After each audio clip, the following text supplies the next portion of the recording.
Assalamualaikum warahmatullahi wabarakatuh. Eh, Kembali lagi bersama saya Doni Ramada dari channel Pejuang RSP. Nah, untuk konten kali ini saya akan memberikan pengertian tentang strategi. Definisi strategi itu adalah cara untuk mencapai tujuan jangka panjang.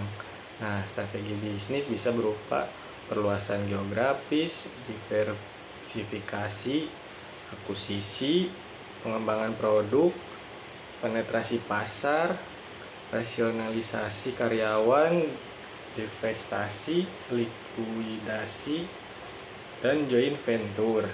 Nah, pengertian strategi juga adalah rencana yang disatukan, luas, dan berintegrasi yang menghubungkan keunggulan strategis perusahaan dengan tantangan lingkungan yang dirancang untuk memastikan bahwa tujuan utama dari perusahaan dapat dicapai melalui pelaksanaan yang tepat oleh organisasi.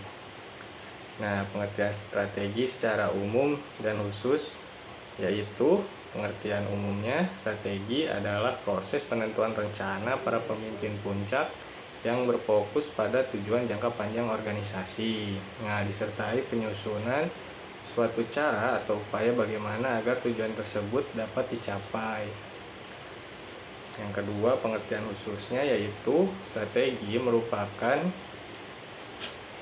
tindakan yang bersifat inkremental atau senantiasa meningkat dan terus-menerus serta dilakukan berdasarkan sudut pandang tentang apa yang diharapkan oleh para pelanggan di masa depan. Nah, dengan demikian, strategi hampir selalu dimulai dari apa yang dapat terjadi, bukan dimulai dari apa yang terjadi. Nah, terjadinya kecepatan inovasi pasar yang baru dan perubahan pola konsumen memerlukan kompetisi ini atau core kompetisi. Perusahaan perlu mencari kompetensi inti di dalam bisnis yang dilakukan. Nah, untuk perumusan strateginya merupakan proses penyusunan langkah-langkah ke depan yang dimaksudkan untuk membangun visi dan misi organisasi, menetapkan tujuan strategis dan keuangan perusahaan, serta merancang strategi untuk mencapai tujuan tersebut dalam rangka menyediakan customer value terbaik.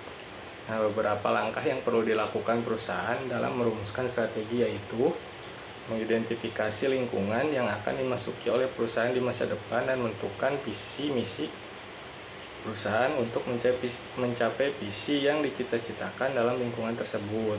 Untuk yang kedua, melakukan analisis lingkungan internal dan eksternal untuk mengukur kekuatan dan kelemahan serta peluang dan ancaman yang akan dihadapi oleh perusahaan dalam menjalankan misinya.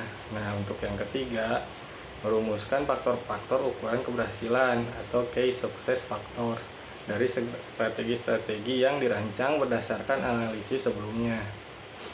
Untuk yang keempat, menentukan tujuan dan target terukur, mengevaluasi berbagai alternatif strategi dengan mempertimbangkan sumber daya yang dimiliki dan kondisi eksternal yang dihadapi. Untuk yang kelima, strategi yang paling sesuai untuk mencapai tujuan jangka pendek dan jangka panjang.